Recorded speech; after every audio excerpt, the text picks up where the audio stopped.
Namaskara, this is Shalmali. Today I'll be showing a side dish which goes well with chapathi, roti like jowar roti, rice roti. This is stuffed bell pepper. These bell peppers are small because this was grown in a container in my kitchen garden. In India you get this kind of variety which has a little different flavor and it gives a very unique taste as the masala kind of steams inside the pepper as we stuff it, and then you can either steam it or you can fry it in oil. I like my peppers fried in oil as the taste enhances, and also I've heard that it doesn't really affect the nutrients, so better not to spoil the taste. So I'm going with frying. So this is typically called as enegai. Here are the ingredients for the masala. You can see curry leaves, there is tamarind, salt to taste, and Jaggary according to your taste, and cilantro or coriander leaves. And this is the roasted Channadal, or it is also called as Putani in some regional language. And these are this is the desiccated coconut, or you can use dry coconut or fresh coconut, and sambar powder. Any sambar powder should work. Homemade would be the best.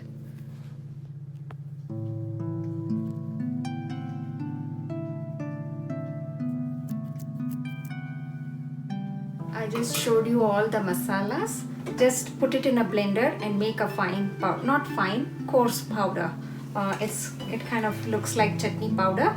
You can actually make this ahead of time. Since I have used desiccated coconut here, this is not fresh coconut, and curry leaves and everything. If you can store this for a week or so in the fridge, if you want it longer, you can just freeze it. It doesn't really go bad. It is easier to use it. So if you have excess, you can store it in the fridge. This is how you can prep the bell pepper. You can carefully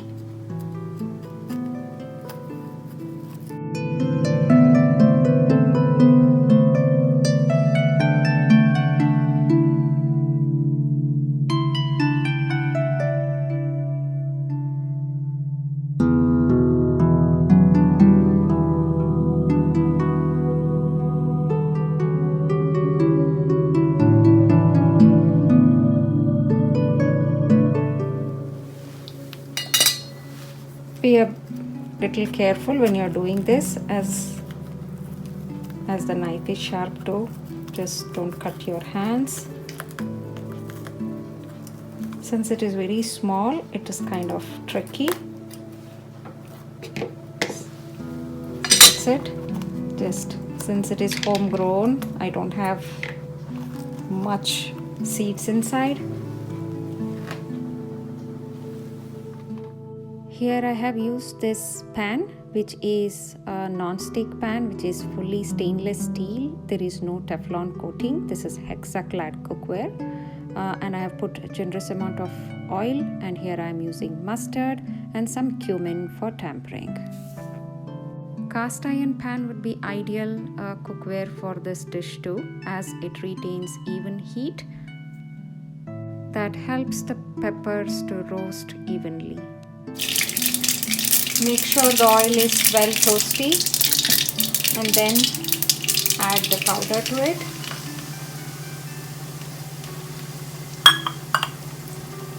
And then fry it a little.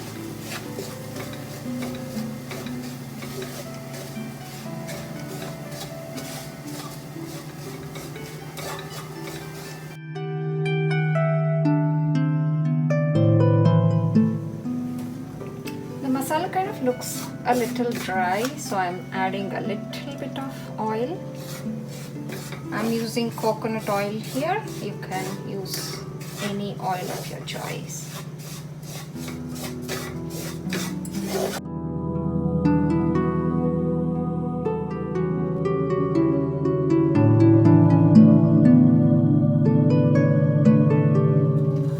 I have nicely toasted the masala and put it in a small plate so that it can cool down, so it is easier for us to stuff to the pepper.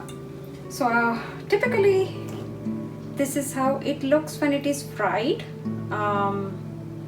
The color depends on the sambar powder you have used. If you have used a little reddish sambar powder, typically when I use my homemade sambar powder, it is little darker in color.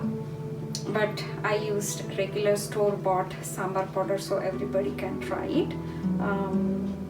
Of course, the homemade sambar powder tastes very unique and very fresh, but store-bought is also not bad. Let this cool completely, and then we can stuff it to the peppers that we have kept ready, and then we can all fry that in oil.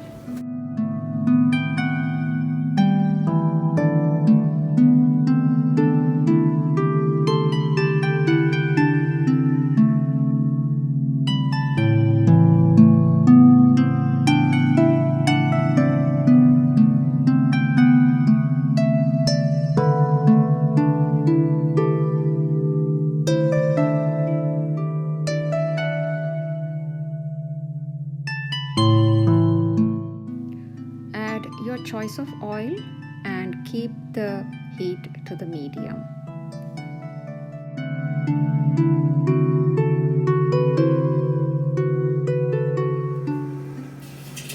So now carefully drop these peppers in hot oil.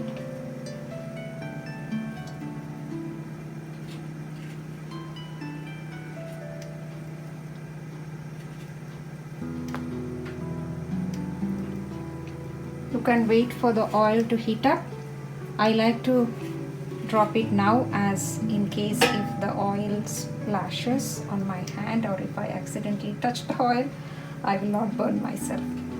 But if you're brave, you can actually drop it when the oil is slightly hot.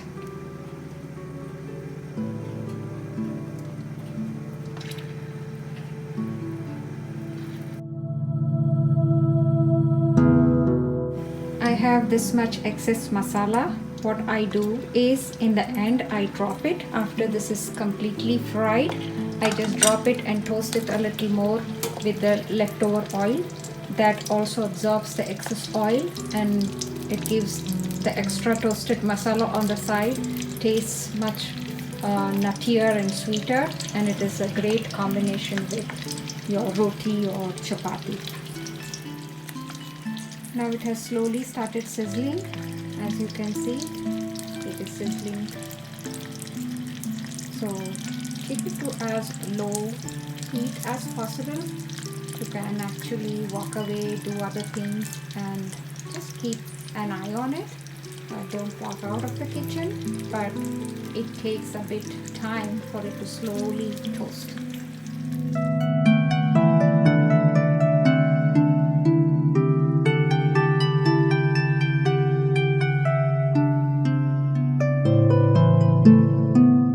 I forgot to show you. I just dumped all the masala in the end and covered it, and still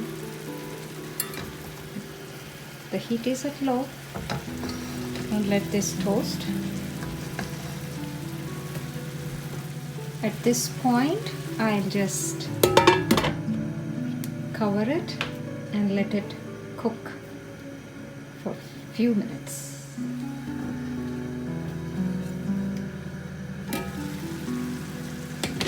Now I'll give it a stir so that this dry side also kind of gets fried.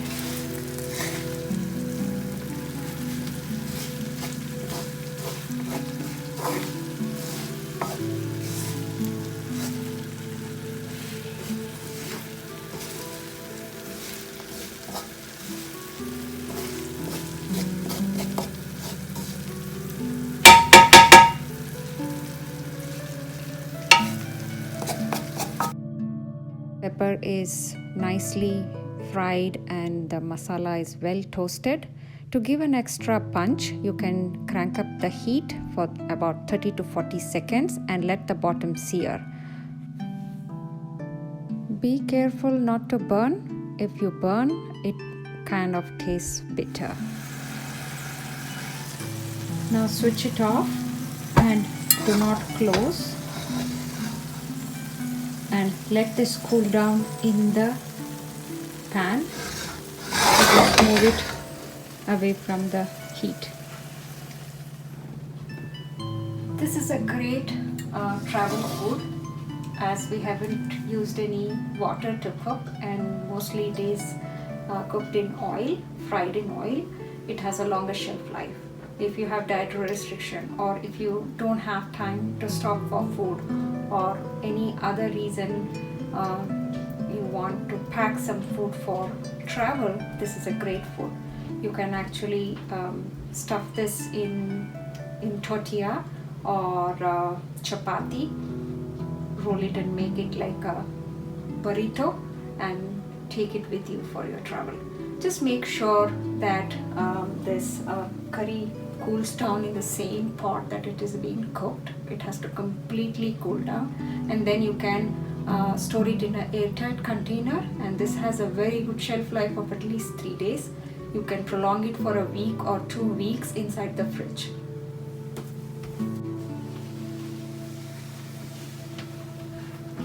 Hope you got the recipe. This was a very traditional recipe cooked in my mom's house. It was made usually during festivals or prior to travel. This was one of our favorite food. We used to love it with akki roti. Akki roti means, akki means rice, rice roti. I hope you enjoyed and you will try this recipe. Thanks for watching.